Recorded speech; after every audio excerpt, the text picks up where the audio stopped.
A paz do Senhor, estamos retornando mais uma vez e agora estamos indo para a lição de número 11, né? Já estamos chegando já quase no final da nossa matéria e a lição de número 11 do nosso manual, ela tem por título Aplicando o Evangelho e é uma análise que nós vamos estar fazendo do capítulo 12, todo o capítulo 12 até o capítulo 15, versículo de número 7, né? E vamos estar analisando aqui algumas questões sobre a aplicação do Evangelho, né? O Evangelho numa parte mais prática, né? A vida cristã, como ela deve ser vivida por aquele que aceitou Jesus como o seu Senhor e Salvador, tá? Então nós vamos analisar nesse quadro aqui. Vocês vão perceber a semelhança entre as exortações de Paulo e os ensinamentos de Cristo. Quando nós pegamos lá o que Jesus disse, Lucas 6:28, bendizei aos que vos maldizem, orai pelos que caluniam. Romanos 12:14, abençoai os que vos perseguem, abençoai e não amaldiçoeis. Já 6:27 de Lucas, digo-vos, porém, a vós outros que me ouvis, amai os vossos inimigos e fazei o bem a quem vos odeia. 12:20 de Romanos, pelo contrário, se o teu inimigo estiver fome, dá-lhe de comer, se tiver sede, dá-lhe de beber, porque fazendo isto, amontoarás brasas vivas sobre a cabeça. Por último, nós temos lá o dito de Cristo em Mateus 7:12, tudo quanto, pois, quereis que os homens vos façam, fazei vós também a eles, porque esta é a lei e os profetas. 13:9 de Romanos, e qualquer outro mandamento, todos se resumem neste preceito: ame o seu próximo como a ti mesmo. Como a ti mesmo. Então nós vamos perceber que dentro desta visão, ele vai apresentar aqui algumas questões interessantes, tá? A lição ela vai desenvolver dentro desse esboço aqui. Então, vivendo a vida cristã, primeiramente com relação a Deus, tá? É uma análise dos versículos 1 e 2 do capítulo 12, e depois com relação aos outros crentes, de 12, 13 até 16, depois com relação ao nosso caráter, que vai de 9 a 16, e por último, com relação aos inimigos. É por isso que nós fizemos aquela análise dos ditos de Jesus com o dizer ou a argumentação do apóstolo Paulo. Tá? Então, quando pega em primeira instância aqui a nossa vida em relação a Deus, nós precisamos analisar algumas questões aqui. Está implícito primeiro aqui a nossa individualidade. Aqui está a fórmula da conduta de quem realmente quer que a sua vida resulte à semelhança de Cristo. Vocês viram lá que no final do capítulo 8, né, no capítulo 8 e o versículo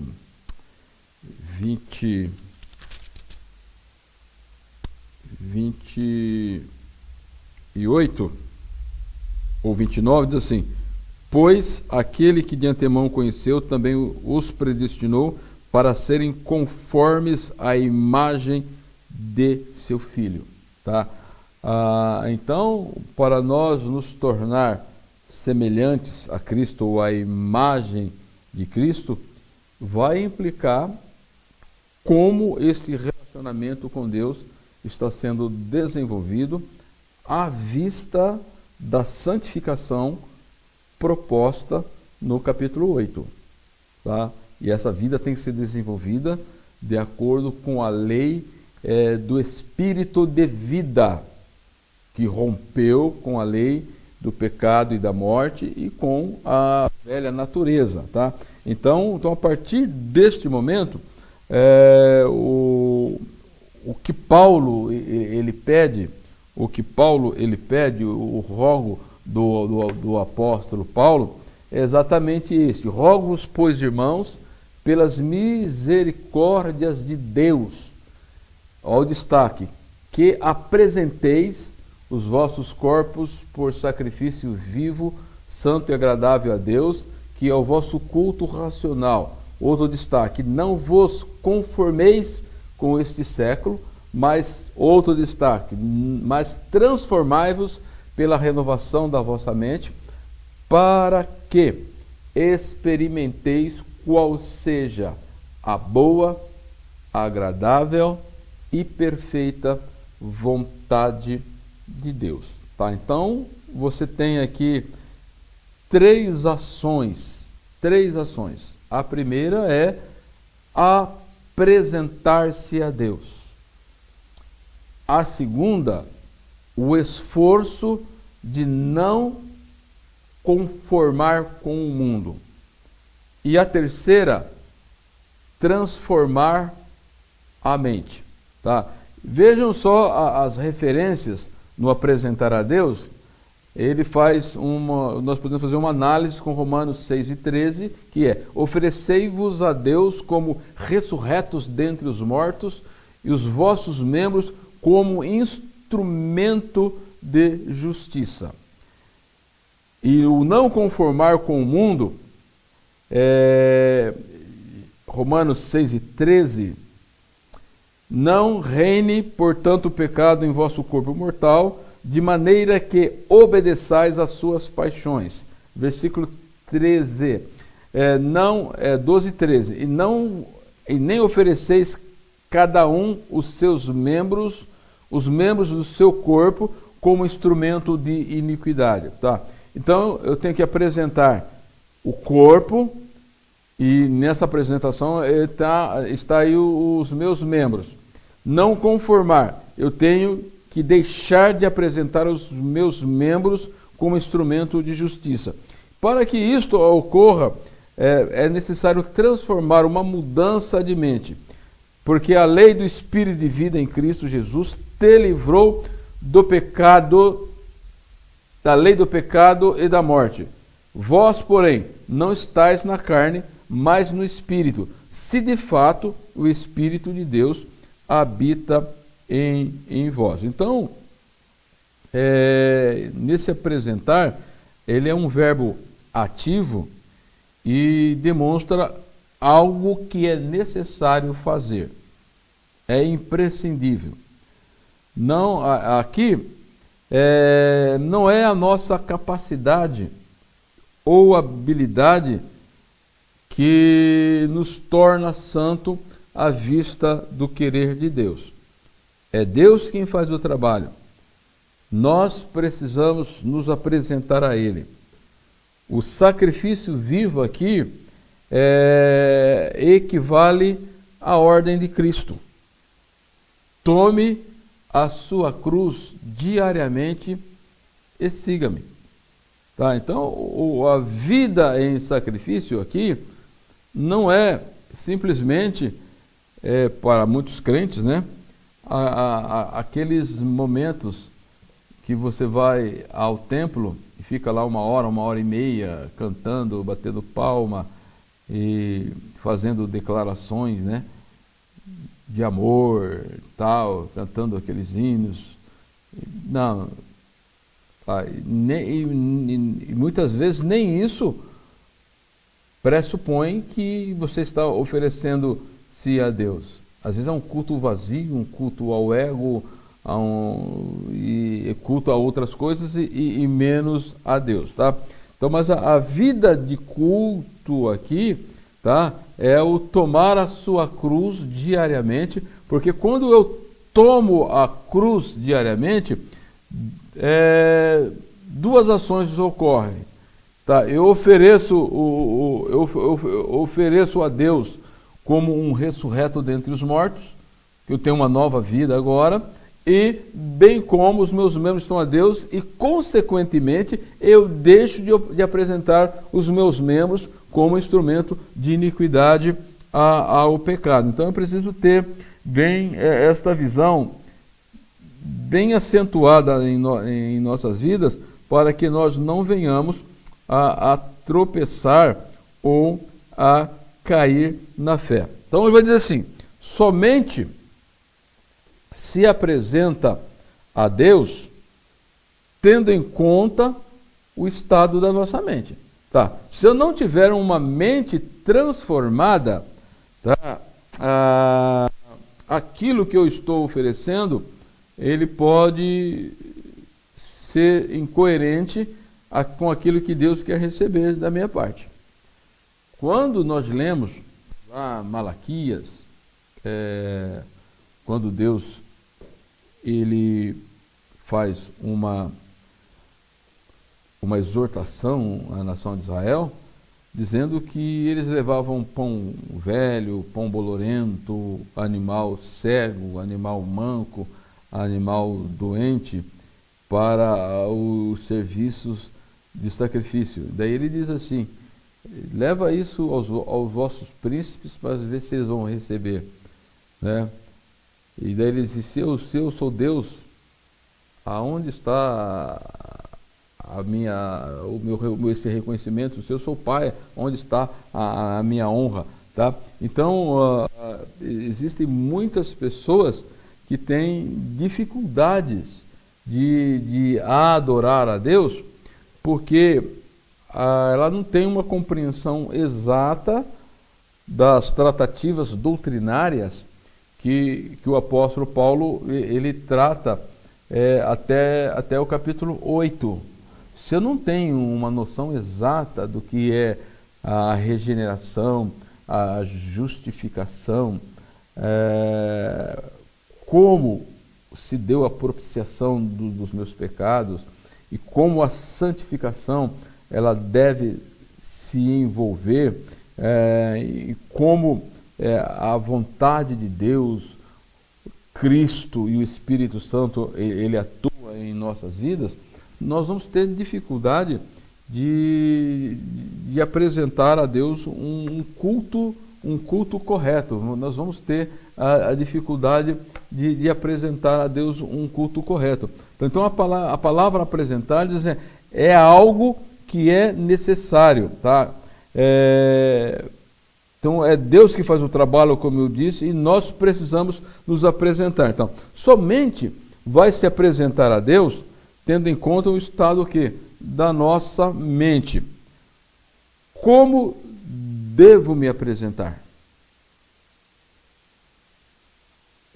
Com o que eu não devo me conformar? E como se dá a transformação da minha mente? É preciso pensar certo. É preciso ter sentimento certo. É preciso ter vontades certas. Então vejam só, dentro dessa visão aqui, nós temos que oferecer sacrifício a Deus. E o sacrifício que eu vou oferecer a Deus, Paulo, ele diz que ele deve ser santo e agradável. Santo e agradável. Ou separado exclusivamente para Deus.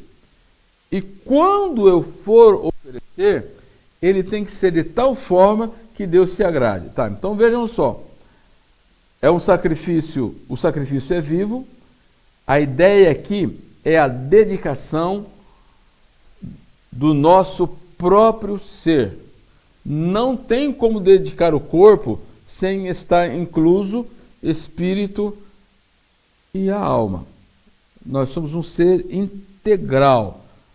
O ser humano, ele é integrado de corpo, alma e espírito, ou espírito, alma e corpo. Não tem como separar, tá? Santo descreve a natureza de Deus em decorrência tudo o que sacrificamos. Pressupõe que nós santificamos a Deus, que nós dedicamos a Deus e deve ser dele de forma exclusiva. A exclusividade da nossa vida, do nosso ser, é dele. E deve ser o quê? Agradável, tá? Então, o sacrifício é vivo, é santo e agradável. O agradável tem a ver com o fundamento, ou está fundamentado as ofertas queimadas com um aroma agradável. Quando nós lemos lá Levíticos 1, 9, 13 e 17, nós temos essa ideia. Então vamos fazer essas duas leituras que eu coloquei aqui, em Gênesis também, para nós termos esta visão correta aqui. Então vamos lá para o Levíticos, capítulo 1, versículos de número 9. Veja o que ele diz aqui. 9. As vísceras e as pernas serão lavadas com água, e o sacerdote queimará tudo isto no altar. É um holocausto, oferta preparada no fogo, de aroma agradável ao Senhor. E vocês sabem que essas especiarias que davam esse aroma agradável, esse cheiro suave, tinha uma maneira exclusiva deles se prepararem. Lá no livro de Êxodo, tinha os perfumistas, que eles tinham as quantidades certas, as quantidades exatas que eles se preparavam, tá? E aí diz assim que era exclusivamente para o serviço do tabernáculo. E se a pessoa usasse para outros fins, ela era morta, tá? Então vejam só o versículo de número 13, para realçar a ideia. As vísceras e as pernas serão lavadas com água, o sacerdote trará tudo isso como oferta queimada no altar. É um holocausto, oferta preparada com fogo, de aroma agradável ao Senhor. Ou seja, é exatamente dentro dessas propriedades que o Deus aceitaria. A forma com que preparava o holocausto, ele tinha que ser preparado, o animal tinha as características corretas para serem aceito, e na hora do oferecimento tinha que ser misturado com essas especiarias para que subisse esse cheiro agradável, este aroma suave diante de Deus. Então, quando nós lemos Gênesis capítulo 8, eu acho muito interessante, eu adicionei esta referência aí, 8, 20 ao 21, ele diz o seguinte, e esse fato aqui está no primeiro sacrifício que Noé ele ofereceu a Deus após eles terem saído da arca, após o dilúvio, e eles estariam iniciando agora a repovoação da terra. Eles foram alvo da graça de Deus, da misericórdia de Deus, da bondade de Deus. Eles foram livres do juízo das águas. Vejam só o versículo 20. Diz assim: depois Noé construiu um altar dedicado ao Senhor. Veja só a expressão aqui. Dedicado ao Senhor. E tomando alguns animais e aves puros, dedicando ao Senhor animais puros, tá? Ele construiu o altar, tá? Diz assim, e ofereceu como holocausto, queimando-os sobre o altar. Versículo 21. O Senhor sentiu o aroma agradável e disse a si mesmo. O Senhor sentiu o aroma agradável e disse a si mesmo. Em deliberação ou em resposta daquilo que o Noé, ele ofereceu a Deus, Deus se agradou, sentiu-se bem com aquela oferta, e aí Deus, ele delibera. Deus, ele manda ou faz uma ação, e a ação é esta: nunca mais amaldiçoarei a terra por causa do homem, pois o seu coração é inteiramente inclinado para o mal desde a infância, e nunca mais destruirei todos os seres vivos como fiz desta vez. Então você percebe como o culto ele é importante, a natureza do culto que nós oferecemos a Deus, tá? Então a ideia é a seguinte: então, como devo me apresentar, com o que não devo me conformar, e como se dá, ou como a transformação da minha mente ela ocorre. Está em voga aqui a maneira de pensar, a maneira de sentir e as nossas vontades. Então, veja algo aqui. Tá. Então, nós temos aqui eu preparei essa ilustração aqui para mostrar um pouco a vocês, lá no Salmo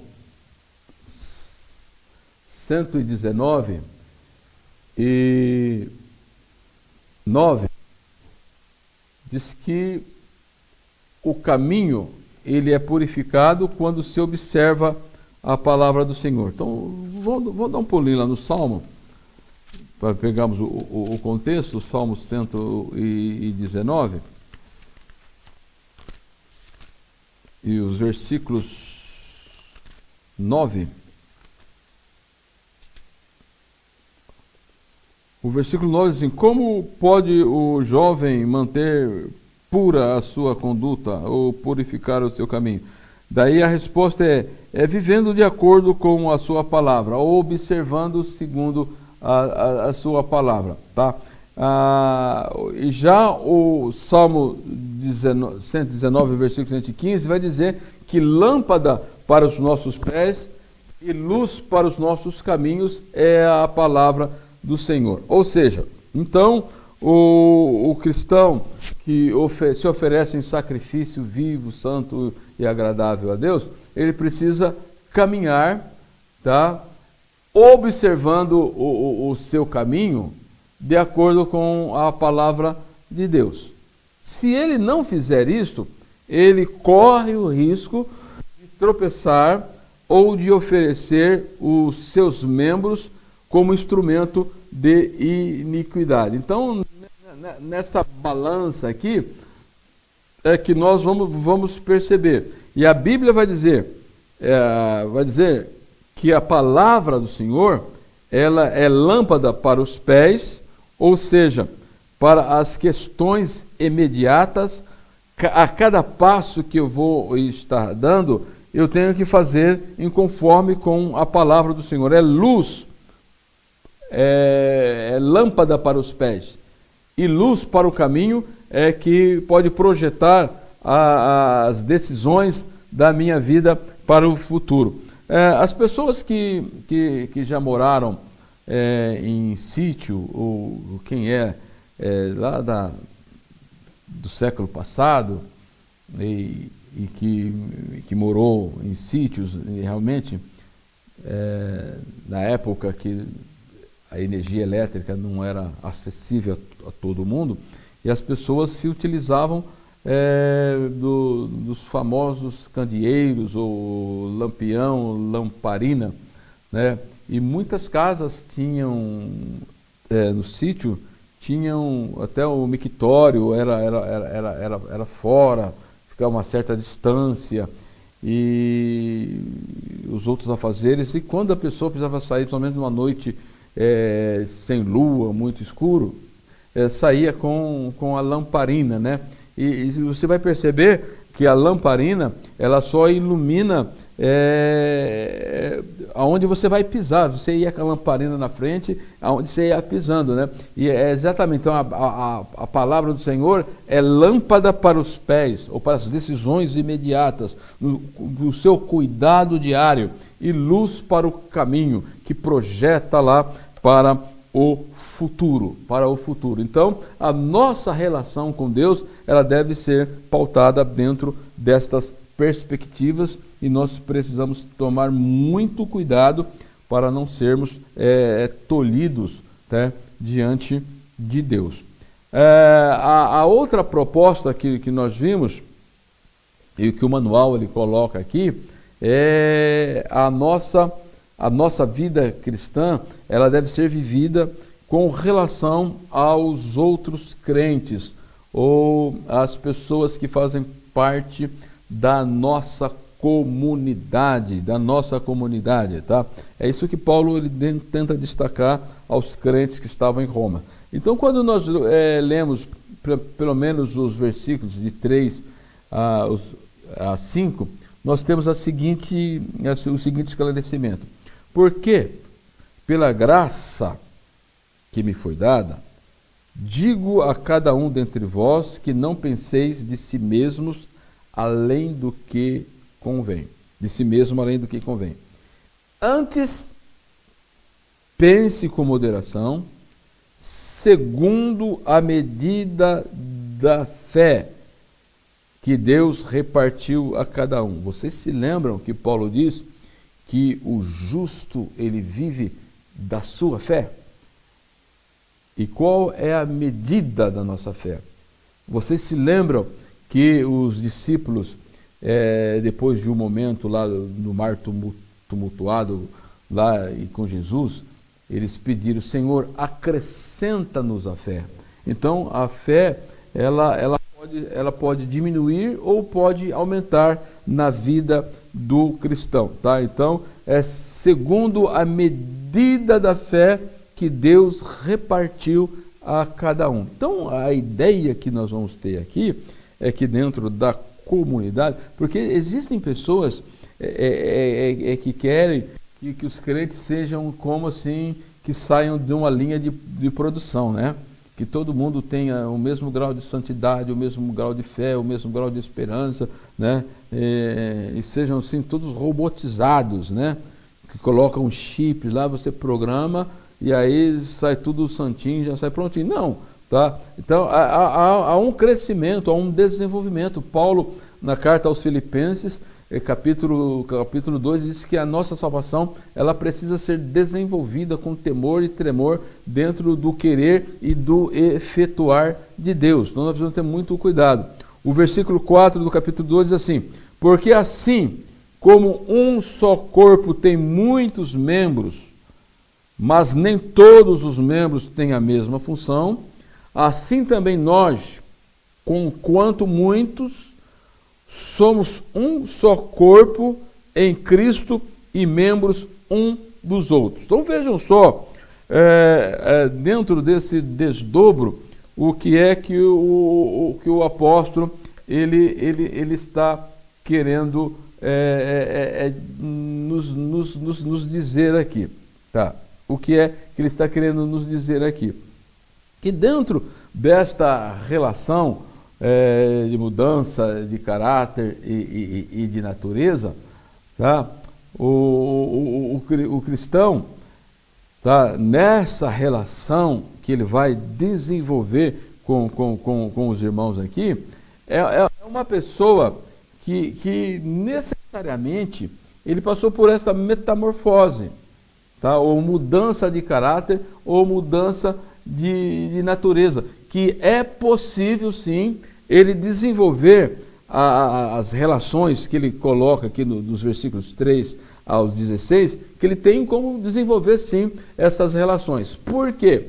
Porque nós começamos, tá, ao padrão deste mundo, tá, o processo contínuo de mudança pela renovação da nossa mente, e vamos nos tornar no alvo final a semelhança de Cristo. Tá? Então você vai ter o que aqui? O velho eu com suas práticas. Tá? Nós temos que deixar sendo renomado em conhecimento. Vamos passar por uma remodelagem, tá? Coloquem os seus corações e mente nas coisas de cima. Mortifiquem o que pertence à natureza carnal, que pressupõe o quê? A crucificação com Cristo, tá? Você sai do velho eu para o novo eu, tá? O seu velho eu, ele é corrupto em seus desejos enganosos, conforme Efésios, tá? E deve ter o quê? Uma mente renovada. Então você sai do velho para um novo eu, criado para ser conforme com Deus em verdadeira justiça e santidade, tá? Daí, então você percebe, quando nós começamos, estamos sendo transformados, né, à semelhança de Cristo. Então 2 Coríntios capítulo 3, versículo 18 diz assim: e todos nós, com o rosto desvendado, contemplando como por espelho a glória do Senhor, somos transformados de glória em glória na sua própria imagem, como pelo Espírito do Senhor. Tá? Então, quando você percebe essa questão, quando você pega a relação entre os outros crentes, quando você tem essa ideia, ela é muito mais prática de ser desenvolvida. Muito mais prática de ser desenvolvida. Tá? Então ele inicia com a argumentação aqui, ilustrando que todas essas pessoas transformadas, uma nova vida, uma nova natureza, uma nova dinâmica de vida, tá? Elas são inseridas dentro de um corpo, e segundo o texto aqui, que Paulo ele diz assim, porque assim como num só corpo tem muitos membros, tá? E os membros, nem todos os membros têm a mesma função, tá? Então cada pessoa aqui, ela é inserida no corpo de Cristo. E somos membros do corpo de Cristo.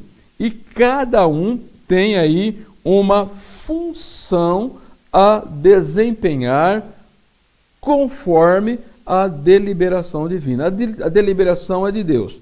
E tais dons, eles são segundo a graça que nos é dada, de acordo também com o que? A medida da fé. Eu tenho a graça de Deus sobre a minha vida e desenvolvo conforme a medida da fé. Então, segundo a graça que nos foi dada, Cristo, então, ele vai se expressar através da igreja. Ele vai se expressar através da igreja. É por isso que os versículos de 6 e 7 e 8 do capítulo 12 diz o seguinte: tendo, porém, diferentes dons, segundo a graça que nos foi dada, se profecia, se segundo a proporção da fé. Tá? Então ele vai elencar aqui vários dons que estão à disposição da igreja. São 1, 2, 3, 4, 5, 6, 7. Tá? Dentro desse contexto aqui, tá? Dentro desse contexto. Então, vamos analisar, não vamos nos ater para os que estão lá na carta aos Coríntios. Vamos analisar de acordo com o manual aqui, tá? Então, profetizar. Ele diz assim: aquele que profetiza deve ser segundo a proporção da fé, ou a medida da fé. Tá? Daí ele vai dizer: servir ou ministério. Dediquemos ou tem que ter dedicação. Depois ele vai dizer, o que ensina, esmera-se em fazê-lo. Depois ele vai dizer aqui o que exorta, deve fazer com dedicação, que é o encorajar, o dar contribuição, tá? Deve fazer também aí com liberalidade, o que preside ou liderança com diligência, o que exerce misericórdia, ele deve fazer com alegria. Mas se nós formos pensar o cristão como um todo, tudo que ele faz, o cristão como um todo, ele deve fazer de acordo com a medida da fé, com dedicação, com esmero, com liberalidade, com diligência e com alegria. A vida do cristão, ele deve ser o composto com todas essas características. Não é só aquele que profetiza, tem que ser com a medida da fé. Tudo que nós fazemos é pela fé. A nossa vida, a vida do cristão, ela é movida pela fé. Nós não podemos nos esquecer desta realidade. Então vocês vão perceber que a finalidade dos dons é edificar a sua igreja e propagar ou estender o reino de Deus sobre a terra. Então daí você vai ter algumas razões pelas quais então os dons são franqueados mediante a igreja. Tá, então é segundo a medida da fé, segundo a graça que nos foi dada, e a distribuição é de Deus segundo os méritos de Cristo e pela coordenação do Espírito Santo, ou pela coordenação do Espírito Santo. Então aí você vai ter algumas coisas que nós precisamos analisar. A vontade de Deus. Tá?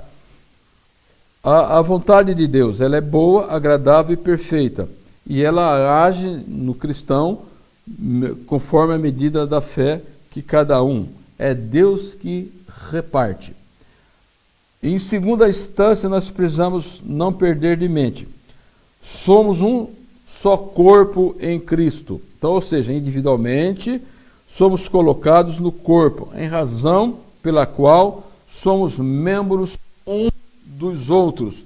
Não tem como pensar em crentes desassociados do corpo de Cristo, ou seja, daqueles crentes que dizem que eles não precisam da igreja, que ele individualmente é a igreja. Não, eu sou a igreja. Não, você é parte, você é membro, você foi inserido dentro da igreja, e a igreja, na visão de Cristo, ela tem as suas prerrogativas, os seus objetivos ou finalidades, e ela precisa cumprir. E você é parte disto quando você analisa todas estas prerrogativas aqui, pelo menos essas 7 que estão aqui, e muitas outras ainda que nós temos, que Paulo coloca dentro da sua teologia prática da igreja e assim por diante, tá? Então, você tem a vontade de Deus, que é boa, perfeita e agradável. Somos membros do corpo de Cristo, distribuídos como Ele o quer, tá? E a distribuição desses dons aqui, tá? É pelo Espírito Santo. O Espírito Santo que é o administrador. Isto não isenta cada crente da responsabilidade de instruir-se na palavra de Deus e bem como das práticas do jejum, da oração e da sua fidelidade a Deus. Ou seja, então, a relação com os irmãos, tá? Ela pressupõe essas três coisas. A vontade de Deus, somos inseridos no corpo de Cristo e é o Espírito Santo que atua, tá? Então, todas essas questões. E para mim entender como eu devo executar ou realizar esses trabalhos, eu vou depender o quê? Da instrução da palavra de Deus, do jejum, da oração e da minha fidelidade a Deus. Da minha fidelidade a Deus. O que você queria ser quando crescesse? Músico? Programador? Cozinheiro? Cientista? Um teólogo? Na verdade, você é teólogo e não sabe. Neste livro de autoria do pastor Gunnar Berg, você vai perder o medo da teologia, vai perder o medo de estudar a Bíblia sozinho e vai descobrir como é fácil conhecer verdadeiramente a Deus a partir de sua palavra. É hora de descobrir como se forma uma doutrina bíblica e aprender quais as necessidades devocionais de um teólogo. Afinal, você é teólogo, só não sabe ainda.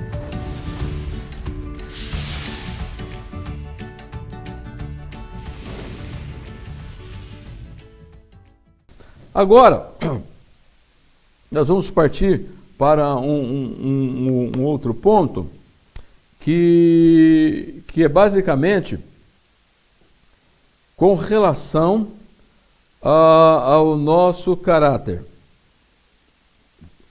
Tá? O nosso caráter. Ou seja, um dos propósitos da vida sacrificial dedicada a Deus é para que nós venhamos a experimentar aquilo que Deus ele preparou para nós segundo a sua boa, agradável e perfeita vontade. Então, o grande problema hoje de muitos cristãos, de muitos crentes, é que eles não experimentam aquilo que Deus tem para eles. Ou eles vivem como cristão, mas não são cristão. E quando vivem como cristão, né? Mas não são, porque eles não compreendem a salvação no seu aspecto mais amplo, nas aplicações que Deus fez e aquilo que Deus espera de nós. Aquilo que Deus espera de nós. Então vamos analisar, e a análise aqui da nossa relação quanto ao nosso caráter está dos versículos 9 ao versículo 16 aqui do capítulo 12, tá? Então, o caráter e os dons, quando você percebe, eles estão intimamente ligados, tá? Quando você pensa em caráter, o termo caráter, ele procede do grego, que é caráter, e significa literalmente estampa, impressão, gravação, sinal, marca ou reprodução exata. Tá? Que em tese são as qualidades de uma pessoa ou a qualidade de um ser aprovado ou a qualidade de um ser justo.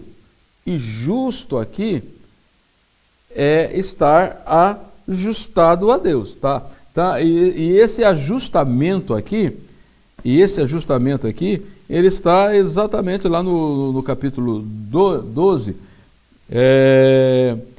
e o versículo 2, que diz assim: não vos amoldem ao padrão do mundo, tá? Senão se a exortação aqui é não se amoldar ao padrão do mundo, nós devemos nos amoldar ou nos ajustar na forma ou no padrão estabelecido por Deus. Por isso que se Jesus ele disse aos seus discípulos, dizendo, se a vossa justiça não exceder a dos escribas e fariseus, de maneira nenhuma herdarão o reino dos céus. E como começa esse ajustamento? É pelo novo nascimento, pela justificação, pela santificação, tá?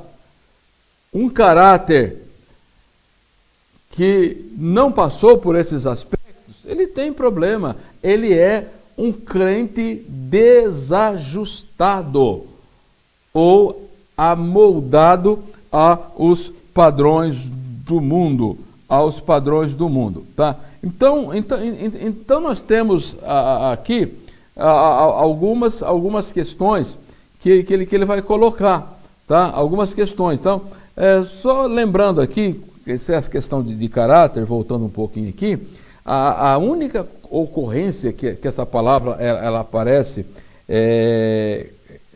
caráter, no seu sentido verbal imediato, ela encontra-se lá em Hebreus, capítulo 1 e versículo 3, né? Aonde vai dizer que o Senhor Jesus, tá? Diz assim, o Filho é o resplendor da glória e a expressão exata do seu ser, tá? Quando Paulo diz que o propósito de Deus é que nós nos tornamos semelhantes a Cristo, tá? Então a ideia que tem aqui é preciso ser estampado no nosso caráter as características do caráter de Cristo.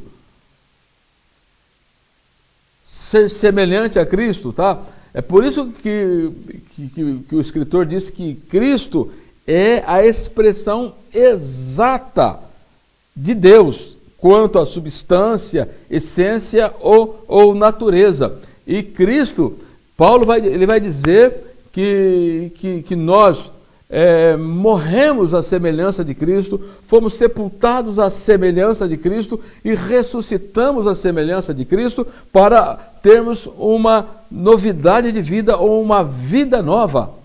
Tá? Então o caráter ele tem que condizer necessariamente com o caráter de Cristo, ou seja, segundo o propósito daquele que nos predestinou, né?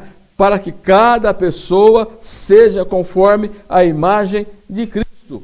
Somente então, dentro desta circunstância ou desse desenvolvimento da santidade, é que a pessoa ela pode o quê? Experimentar a boa vontade de Deus.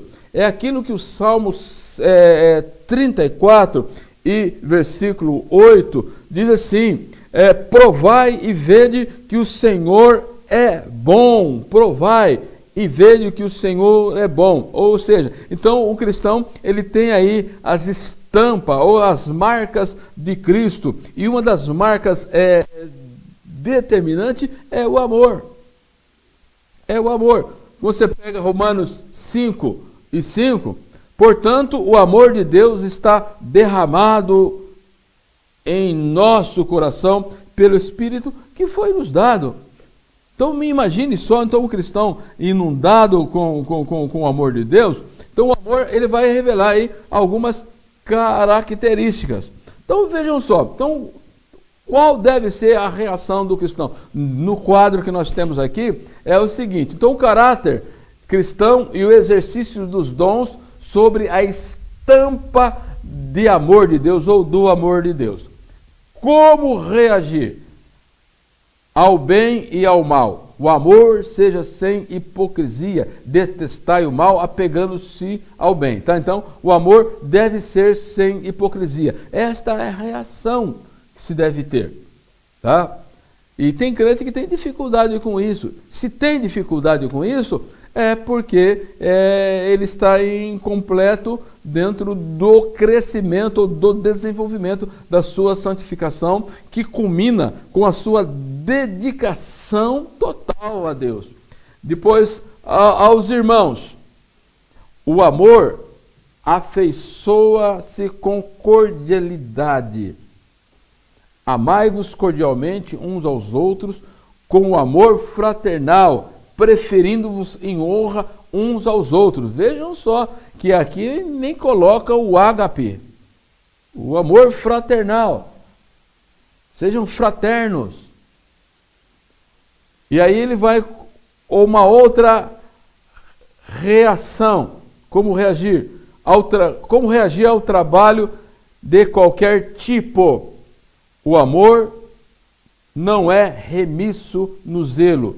No zelo, não sejais remisso, sedes fervorosos de espírito, servindo ao Senhor. Como reagir às diversas circunstâncias? O amor regozija-se na esperança. Regozijai-vos na esperança. Sede pacientes na tribulação, na oração, perseverantes. Como reagir às suas posses? O amor sempre compartilha. Compartilhai-vos as necessidades dos santos, praticai a hospitalidade. Então vocês vão perceber que o apóstolo Paulo, então ele começa a desdobrar esta ideia, e aí ele continua seguindo aqui. Como reagir aos perseguidores? O amor abençoa. Abençoai os que vos perseguem e abençoai e não amaldiçoeis. Vocês percebem que no Sermão da Montanha, Jesus ele trata com essa questão. Como reagir às circunstâncias do próximo? O amor e a prática circunstancial. Alegrai-vos com os que se alegram e chorar com os que choram, tá? Então nós precisamos ter esse equilíbrio. Como reagir às posições e às hierarquias? O amor nutre o verdadeiro sentimento. Tende o mesmo sentimento uns para com os outros, em lugar de serdes orgulhosos, condescendei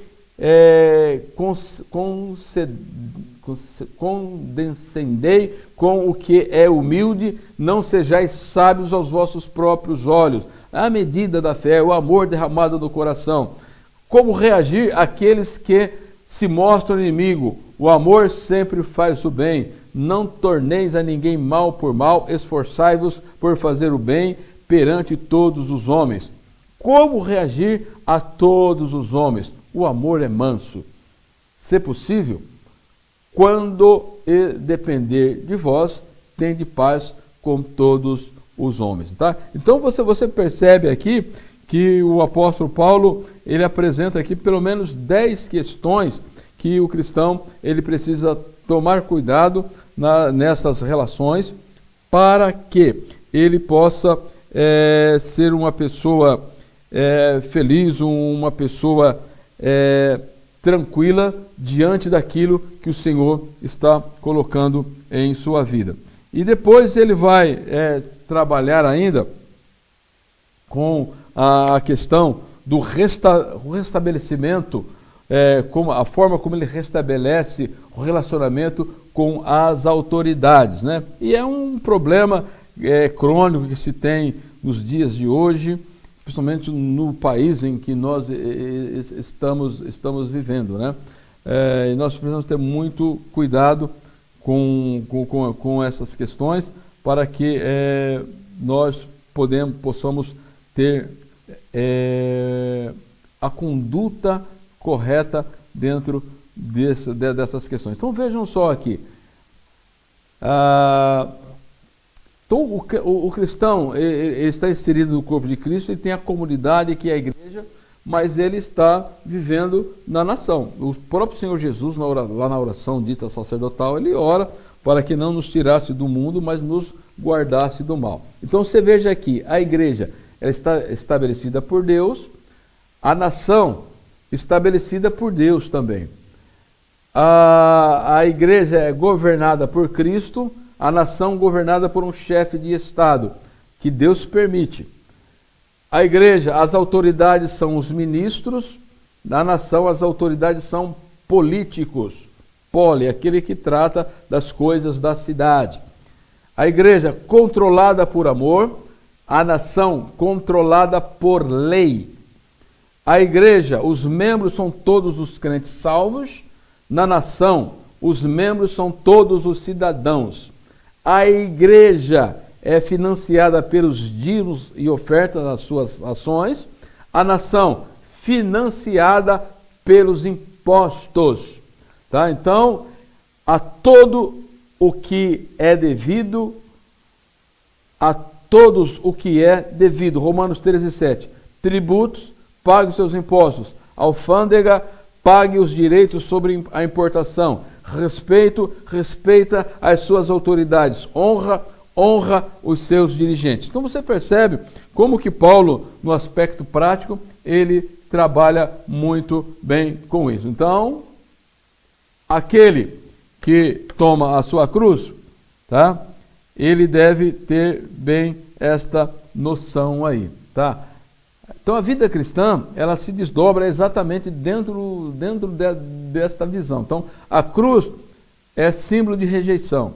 A cruz implicava na perda da reputação e das ambições impróprias. A cruz implicava em ficar exposto à vergonha. Paulo dizendo, não me envergonho do Evangelho, estou crucificado com Cristo. A cruz significa separação, significa sofrimento e perda física. Implicava em levar a culpa. A cruz significava associação e comunhão com Cristo. Romanos 11:13 assim, andemos dignamente como em pleno dia, não em orgias, em bebedice, não em imundícias e dissoluções, não em contendas e ciúmes, mas revestivos de Cristo. Nada disponhais para a carne no tocante às suas concupiscências. E finalizando, ele vai demonstrar aqui o relacionamento dos crentes fortes e os crentes fracos. Tá? Só para terminar aqui, ele coloca que nós, como salvos, precisamos ter cuidado ou manter a unidade, porque dentro dessa unidade, ele vai dizer, vocês que são fortes, suportai os fracos. Tá? Então Paulo vai trabalhar com dois extremos da vida cristã. Os que se julgam fracos e os que se julgam fortes. Deus, o que ele quer aqui é uma vida controlada e equilibrada pelo Espírito Santo, tá? Crente forte e crente fraco é um problema dentro do contexto da igreja. A aceitação e edificação mútua é que Deus ele propõe aqui e que nós precisamos, em Cristo Jesus, tomar os cuidados para que isso venha a acontecer. Eu acho muito interessante a forma como ele coloca aqui, que nós precisamos ter cuidado com os servos alheios. Ele diz que nós devemos fazer tudo para a paz e a edificação dos outros. Ele vai dizer aqui que nós não devemos julgar mais nenhum dos outros, mas nós não podemos colocar pedra de tropeço. E o capítulo 15, versículo 2, ele encerra dizendo, portanto, cada um de nós agrade ao próximo no que é bom para a edificação. Tá? Então, que Deus em Cristo nos ajude, que Deus em Cristo nos abençoe. Até a última aula, né? Nós já estamos partindo para o encerramento. Tá? Que Deus em Cristo nos abençoe. Amém.